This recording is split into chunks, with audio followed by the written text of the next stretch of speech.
we do have some breaking political news. Democratic Senator Elizabeth Warren is taking a big step towards challenging President Trump in 2020. CNN's MJ Lee is live in Boston with all of the breaking details. What's happening this morning? Well, Allison, I did not think I would be saying this on the very last day of 2018, but welcome to 2020. Massachusetts Senator Elizabeth Warren is announcing this morning that she is going to form a presidential exploratory committee. This all but confirms what has been widely speculated for a while now, that Senator Warren is going to run for president in 2020, and she is now the first major Democratic candidate to take official action and taking a step closer to a presidential campaign. She made the announcement just a minute ago in an email and a video message that went out to supporters. Here's a little snippet from that video message. No matter where you live in America, and no matter where your family came from in the world, you deserve a path to opportunity. Because no matter what our differences, most of us want the same thing: to be able to work hard, play by the same set of rules, and take care of the people we love. That's the America I'm fighting for. And that's why today I'm launching an exploratory committee for president. Now, this video message was 4.5 minutes long, and the themes that we see in this video are some of the very themes that led to Senator Warren's rise in national politics and her rise to national prominence. Issues like fighting economic inequality, taking on big banks and big corporations, and holding government accountable. Now we know that these themes that she has been talking about for so many years are going to be at the very foundation of her presidential campaign. And Allison, why am I standing outside in the Boston area this morning? That is because this is where her staffers have already been on the lookout for campaign office space. This is where we expect her headquarters to be located. We are also told that Warren has already spent some hundreds of hours talking on the phone with political leaders and activists in the early states, and she does expect to get traveling soon, and that all actually depends on what happens with the ongoing government shutdown that you have been talking about all morning. Now, obviously, you all know that the Democratic field in 2020 is expected to be very, very crowded, with Democrats starting to make similar announcements in the coming weeks and months. But you know that in politics, optics are so very important. And with the decision to make this announcement on December 31st of 2018, Senator Warren is going to reap whatever benefits may come by being the first Democrat out of the gate. Back to you, Erica. All right, we'll take it. MJ, thank you. As you said, welcome to 2020, before we even hit 2019. Joining us now, former Republican Congressman Charlie Dent, former White House press secretary for President Clinton, Joe Lockhart, and CNN senior political reporter Nia Malika Henderson. And Charlie Dent, I want to start with you. As we look at this, it is not perhaps a shock that Elizabeth Warren is making this announcement today. The big question is, in terms of timing, is this a smart move for her? Well, I can't really tell you whether it's a smart move for her or not, but I think this is a total gift to President Trump. This is the candidate that he clearly wants. My own view is I think Democrats want a new generation of leadership. That's always been my view.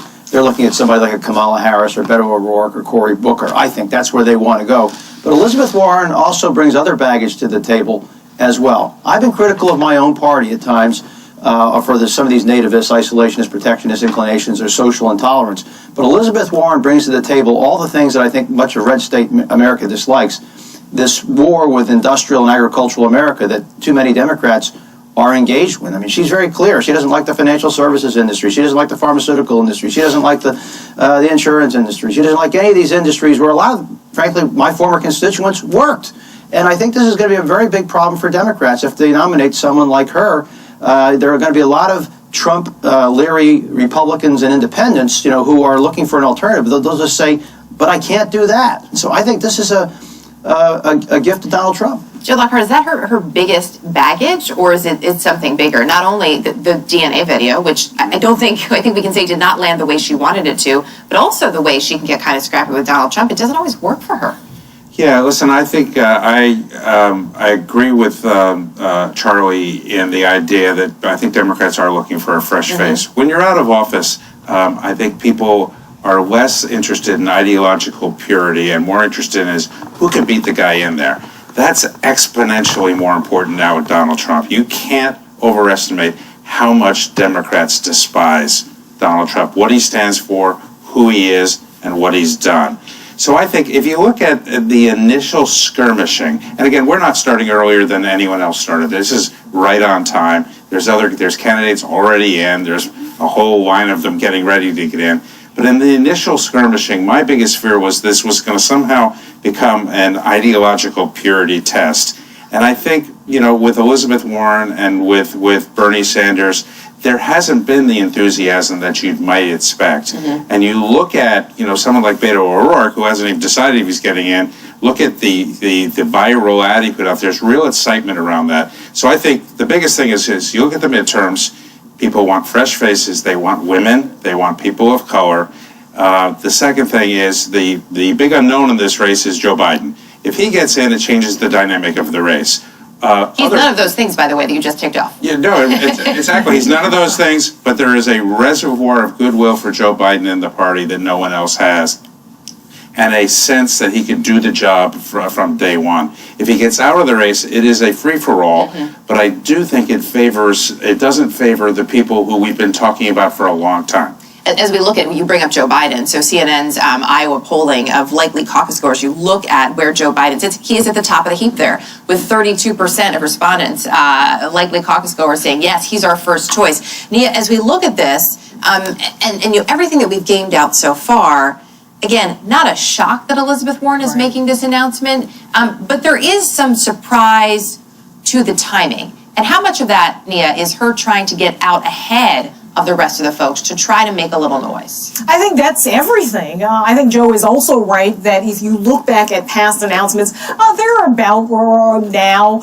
If you look back at Bill Richardson, for instance, I think he was like in January of 2007. Obama was like in February of 2007. So it's not that anything is happening super early this time. But if you're Elizabeth Warren, you're clearly looking at a lot of these polls, which haven't been good news for her. You saw Biden leading in Iowa, for instance. That should be Elizabeth Warren country in many ways, because she's the populist, she's the firebrand, she's certainly well known. She's probably got a really high name ID, certainly had more name ID than Beto O'Rourke did if you look back a year ago, but he has really shot to the top of the heap there, and you see in those early polls. You also see in a lot of early polls that, as Joe said, people want someone new. There was a poll out that showed 6 in 10 Democrats and independent sort of leaning Democrats want someone new. That poll also showed that Elizabeth Warren didn't do too well in terms of whether or not people thought she should run or thought she shouldn't run. It was essentially split down the middle. What's interesting about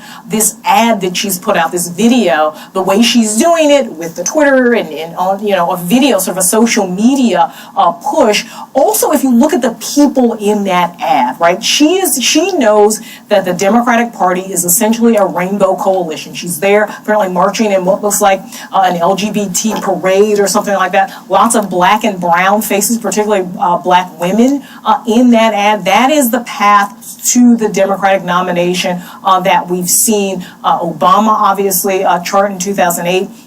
Clinton did it also in 2016. It didn't end up netting her the nomination or the presidency, obviously. But also, if you just look more broadly at the successful Democratic presidents, the last 3 have been either black or Southern, right? I mean, if you think about Jimmy Carter, obviously from Georgia, a state with a lot of African Americans. You think about President Clinton, also, he's a Southerner in a state with a fair amount of African Americans there as well. And then, of course, Obama himself, black from a state with a lot of African Americans. I think if you're a Democrat, you've got to figure out how do you get a multiracial coalition that's really likely going to be powered by African Americans, particularly African American women in those big southern states like Georgia, South Carolina, Texas, and Mississippi, but also how you can somehow get white voters as well. Maybe not working class white voters. Those seem to be voters that Trump has a lock on. But if you can get some of those suburban white women who did vote for Democrats, at least in 2018, then you've got something of a winning coalition, both in the primary and then, if you're a Democrat, perhaps in the final matchup against